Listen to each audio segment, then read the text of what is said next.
everybody, what's going on? Welcome to The Encouraged. My name is Halloween Bloodsaw, and I have a special guest with me today. His name is Marcus Johnson, known as Apollo, the Monster. He was on the show before. He was on the show before with King Kashif. He's with Brotherly Love. You guys know the whole thing with Brotherly Love and what they do, but we want to get into you, bro. We want to get into you, Marcus, and we want to, find out, who you are. Now, I know you rap. I know you produce. You do it all. You're behind the scenes guy. Tell us about your experience behind the scenes and what you do to make everything come together and stick together. Well, it starts with facing the double-edged sword of you accepting, like, being lonely, and knowing that your path is going to mainly put you in a position, but it's only the perception of being lonely, though. Because it's like, once you're in your zone, you sort of find out everything that you really want to do and how you want to be. Like, behind the scenes works for me because I'm like, how do you say, a more reserved person. So it's like, it gives me an opportunity to self-reflect. It gives me an opportunity to dive in and decide and decipher like what it is exactly that I want to do, and also I get to go down the checklist, because some things I might have good ideas, but then it might be times that it's like, it's certain times for those ideas. I may not be able to execute them to my fruition at the moment, but to never lose sight of where that idea could take me. So it's just a matter of knowing how to sequence your way to make your next step or the step that you're on now work for the next step that you're planning to put yourself on. Cool. Now, I know when you were younger, you began rapping. How old were you when you started rapping? I want to say about, I started from poetry, honestly. Really? So that was like a grade school thing, so I had to be at least 10 years old. Okay. At least, but me switching over my format to rap, it was more along the lines of my teenage years. And it made me sort of come to a realization that words, syllables, messages can be broken down in different ways to help people find a beat to their own life, you know? So it's just like, I'm very young. Wow. Now, you performed in front of family, friends, neighbors, your community. How was that for you? It's different because when people see you every day, as we were taught, we're taught as kids, don't talk to strangers, don't communicate with people you don't know. And in reality, you grow up to do the exact opposite. So by me performing and doing things for my family or friends, it allowed them to see a side of me that was like, oh, well, I didn't know he could do that. I didn't know, he could take it to that degree. And it allowed me to present myself and be mindful about how I presented myself in those sort of settings. Because now I know I have an option, sort of like right now, like I picked the Black Adam shirt. Because I love the superheroes, but there's an ebb and flow, right? It's an ebb and flow. Exactly. So it's like, to balance out, you need a villain. But in reality, it's not like, you want to be good or evil. It's like more along the lines of you taking the good and bad with life, where, as you said, where people, your friends and family, they see you grow with what you're doing, your craft, how you perform, what you perform. They see you walk the walk, and then it's just like, well, wow, like he's flourishing into something beautiful that now he's giving back. It turns into his outlet, and his very thing that is his craft is something that's making people feel stronger or confident about themselves. So I look at it as like a way of giving back, even if it may not be on a monetary value level, because, everything is not about money. It's about being wholesome. Right, exactly. It's about staying humble, and it's about understanding, the true cause for it. Right. With your newfound art, how did that make you feel from the response of other people when they heard your music and they heard your poetry and they just seen how you begin to blossom and grow within that artistry? How did that make you feel? Okay. I mean, I kind of feel like in your head, for me, I knew I was my biggest critic. Okay. So it's like I don't know if you ever seen like those movies where you have like the scene breakdowns where the character is in his head, but he's thinking for himself, but he's thinking that other people are thinking how he's thinking. So it's more like a projection of my thoughts onto other people, when the reality is like certain things that block me prevent me from seeing that people are actually receiving what I'm doing. So it's like that's sort of something that helped me, I guess, chase out the ghosts, and become self-accepting of, you know, what type of content and being mindful what type of content that I'm doing, or what pieces that I am spitting, or whatever the case may be. Even if I'm like doing a speaking engagement, it just allows me to chart my course. Wow. Okay. Yeah. Okay. Now, I read something in your bio about your vocabulary, about once you became an artist, once you found this newfound artistry to rap, you wanted to now learn how to enhance your vocabulary. Tell me something about that. You know, it's funny that you asked me that. I'm like not into social media, right? But I use it for its quick quirks. And every morning at 10:30, my Facebook sends me messages of the word of the day. Really? Yes, every morning. I make sure it's early, because that way when I'm fresh and my mind is, you know, is open, you know, I get to look at a new word, and then I might use that word in a rhyme, or sometimes I might, you know, be more reserved with it. And then sometimes it's like when I get into deep conversations, and then you bust out some vocabulary that people didn't know you knew, and make people like, oh, okay. I didn't know he had that in him. It's just like an expansion of you know, because you want to make sure you're able, I would say, as a human being, but more so as someone as being aware of where you are at the moment. You want to make sure you can hold your own in a room. So it's just like the awareness is so key, you know, because it might be people who have very, very good diction or dictation, and they might speak so well or so fluently in whatever language that sometimes if you feel like, or you may not know, you know, what the degree of the conversation is, but it's like you feel like you're missing out on the conversation. It's like, all right, I need to go research some more dialogue, or you know, you go listen to some more Shakespeare. just to get that feeling and that enhancement. You know what I mean, on your vocabulary. We're gonna take a quick break, and then we'll come back and I'll talk to you some more about your rapping and what it is that you do with your production. That'll be awesome. Stay tuned, guys. You're watching The Encouraged. Don't go anywhere.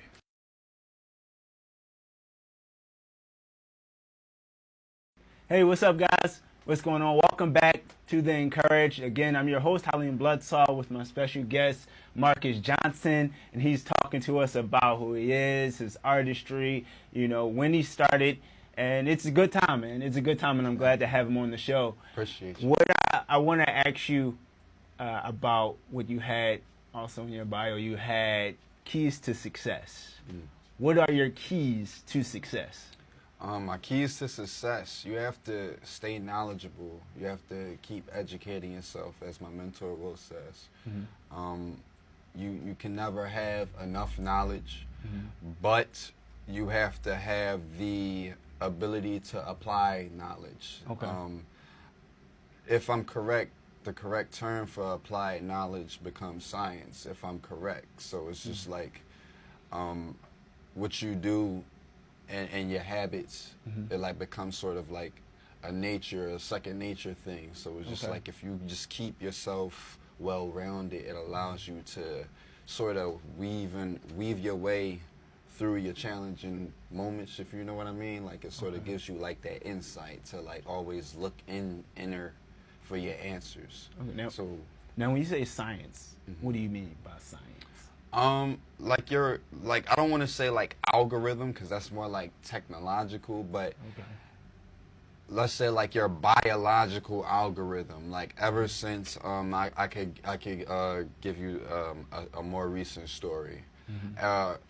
My friend Jasmine has been a really good inspiration to me. Was giving me guitar lessons, and it was a different thing for me because I'm learning keyboard, the MIDI keyboard. So it taught me patience because it's a new instrument. It's something that I'm completely unfamiliar with, but I have to allow myself to be comfortable to learn. And then I also have to allow myself to build off of what I don't know. So it's sort of like using what you have, or even if it's just a small sort of something that you have to go off of, you use that to build your abundance, or you use that to build your sort of, like I said, as I said before, your biological algorithm. So I felt inspired when she was teaching me, so it made me want to go home and work more on production and do more beats and figure out how to slide 808s and how to mainly record on the metronome and certain things amongst that nature. So, Okay. Now, with your performance, when you started performing and you started going to different places to perform, how was that like? What was that like for you? How did you cope with performing in front of a bigger audience? What was that for you? What was that like for you? Well, it gives you the butterflies. It definitely gives you the butterflies because sometimes you might have moments where you take it all in, and people will tell you not to think, but it's like we aren't machines, so we can't turn our thinking process off. So you might walk out on stage and you might have a mic, and then it's just like, all right, you're on, go ahead, this is you, on the moment. And you walked out, there's no looking back once you go on the stage. So it's just... So it's like you gotta press past. You gotta press past. But the moment, sort of as I said earlier, it's like your fans, your family, and your audience, and whoever is listening to you, they're watching you grow. So with that, it's allowing yourself to be comfortable with making mistakes in that sort of way, in that field. I give you another personal experience. I fell off the stage on the show before. Oh, really? Oh, man.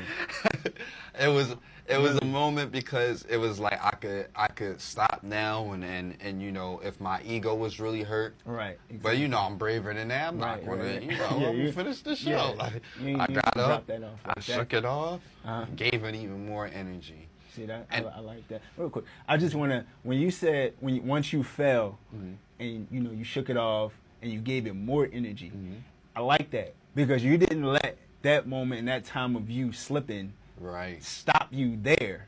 You put more on it, and I think that's more important. I think that's very important. For people to hear that, because we all mess up. We all coming in a place where we stop. You know what I mean? But not too many people put more on the thing that caused us to mess up. Not a lot of people put more on that. So I think that's good. I think that's cool. You know what that is? Yeah. It's like our human beings' innate fight or flight mechanism, and like for whatever type of lifestyle you live, I feel like it will apply in that way. So for me, since it was in like a performing manner, it was more along the lines of fight or flight. It's like, fight or flight. The issue of you falling, the humiliation of you falling could make you be enough for you to want to stop. But I know humility. So it's like, it didn't break my ego or make or break the show. So it sort of... So you had a choice in the matter. Yeah. Okay. Because it's like in the midst of you making a mistake, you'll watch yourself make the mistake, or it's like you have an outer body experience of you making that mistake, and then it's like, man, like people want to see, I wonder if it looks like this, or I wonder how I look like that, or oh man, I look crazy. But then it's just like when you give it your all, and it's like, you know what, I did this, but I gotta move forward, and I gotta hit the nail on the head. It gives you a more It gives you that adrenaline that you need. It gives you the confidence that you need. It gives you that boost, that spirit that sometimes that even after your show, you know, as I said, they witness your growth. Your fans might come up to you and be like, I really enjoyed the impact of your message. I enjoyed your content thoroughly. I enjoyed the way you carried yourself through each segment of the show. And it's like, wow, like, you know, from a listener's perspective, it's like all of this is made from my basement. Now that's really, really interesting how you broke that down and how you spoke on that, because that really needs to be seen. That really needs to be visualized. That really needs to be heard. Because like I said, not too many people can do that. Now, real fast. Okay. Before we take this break, three things. Actually, we have one. So we're gonna come back and I'll ask you more questions on that, and then I'll talk to you more about your behind the scenes. Okay. So stay tuned. Don't move. You're watching The Encouraged. I'm here with my man Marcus. My name is Halim Bloodsaw. I'm your host of The Encouraged. Don't go nowhere. Stay right there. You're watching The Encouraged.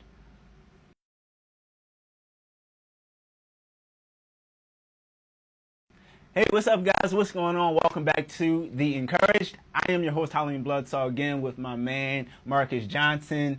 And we're just sitting here chatting. We're talking about his time as a rapper, his experiences as a rapper. And again, I'm just, I'm honored and humbled to have you on the show again, man. Likewise.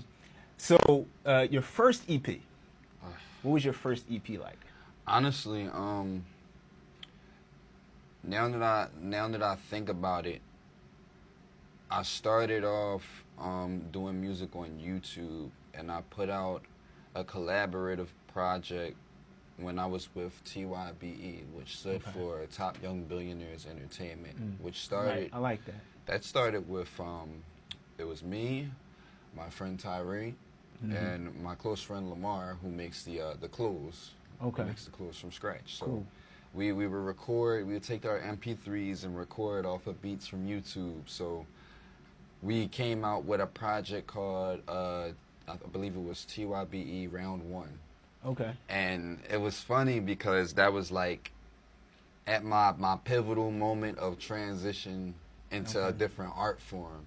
So like looking back at it now, I'm like, wow, I could tell that I'm in like the developmental stage. And I'm looking at like my premature steps to turn, and it just reminds me where I was at. Okay. And then I'm looking back at it, and it's just like, wow, like. Now, real fast. Hold on, everybody. An EP's job.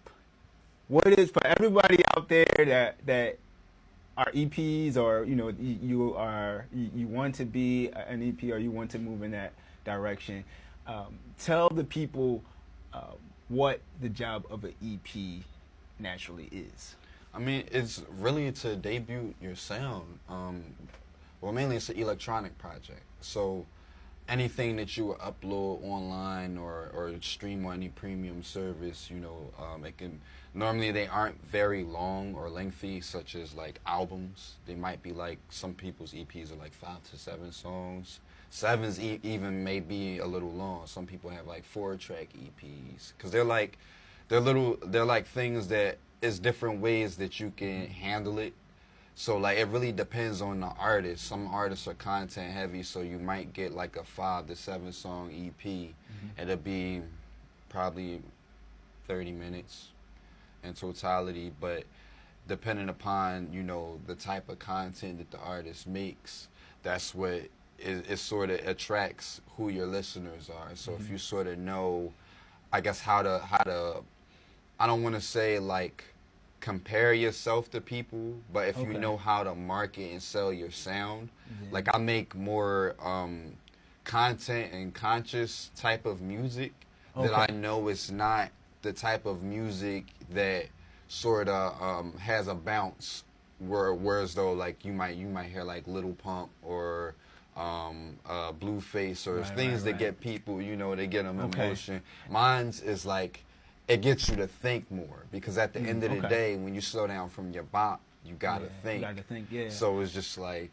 And I want to correct this mistake real fast. I meant to say, doing an EP, not being an EP. Is that correct? Like Yeah. you more so do an EP. You're not a EP. Right. Okay. I like that part about you wanting the people to think, because that's basically generally what music and creativity is. It's getting the person that's watching you to think about what it is that you're bringing to the forefront. You're bringing to the table. That's what it's about, and I really, really love that. In your raps, you say that you try to bring a encouraging, motivating, and inspiring message to the listener. Tell us about that. So, all right, I have a few lines.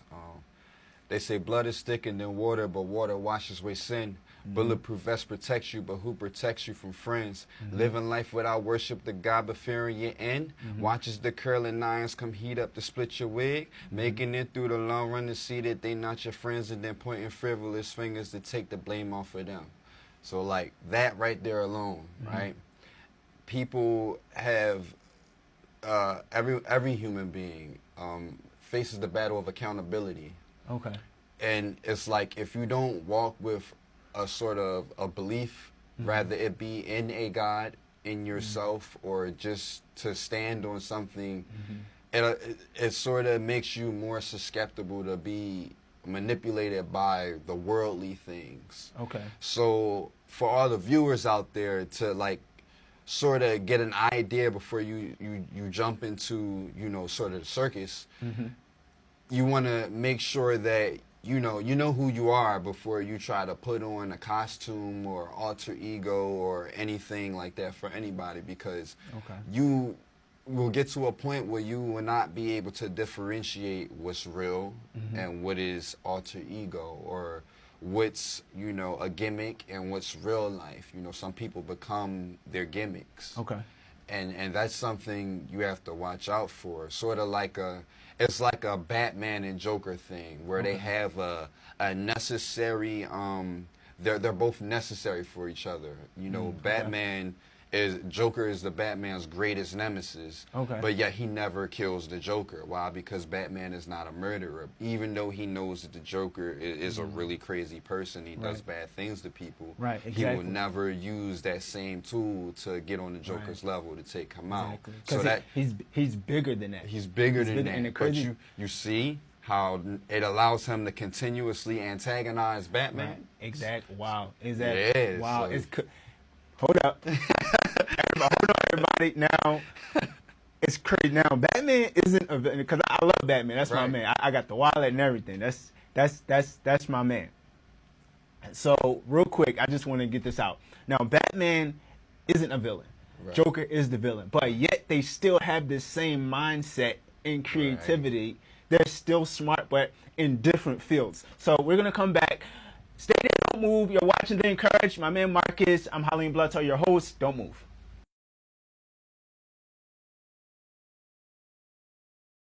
Welcome back to The Encouraged. I'm Halim Bloodsaw.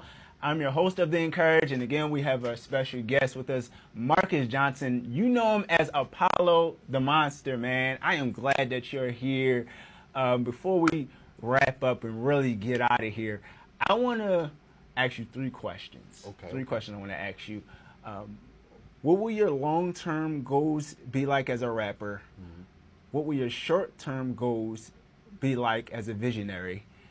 And what are your, I guess, mid goals?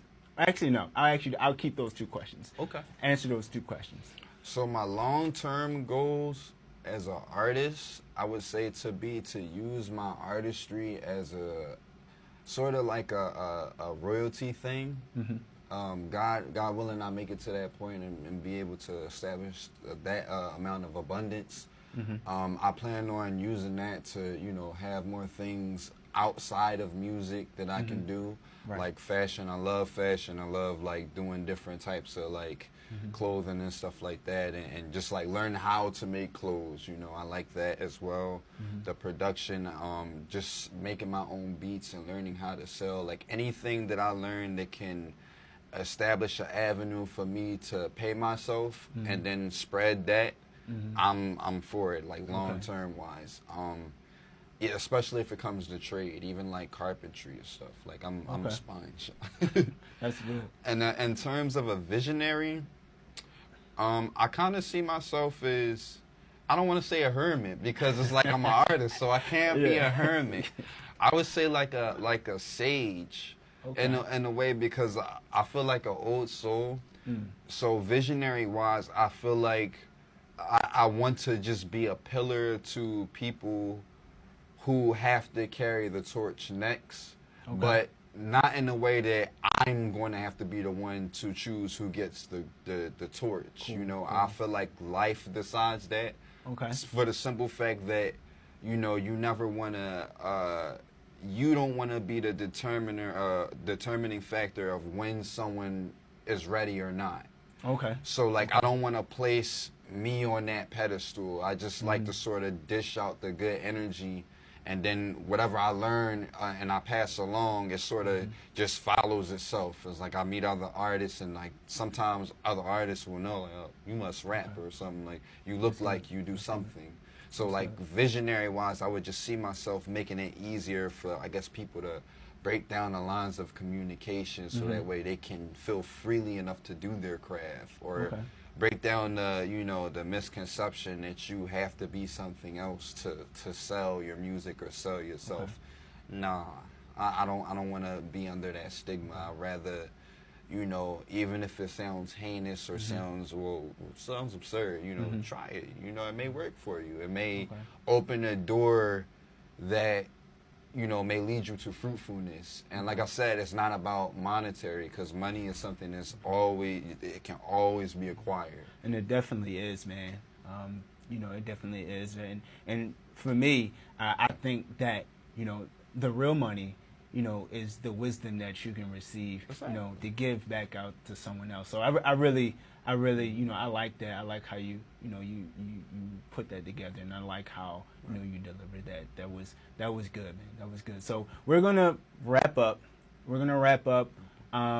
Thank you. Oh, yeah, most definitely. Thank you for coming. Most definitely. Thank you for coming. You know him as Apollo. He is a part of Brotherly Love 215. I'm your host, Halim Bloodsaw, and we'll see you again on The Encouraged.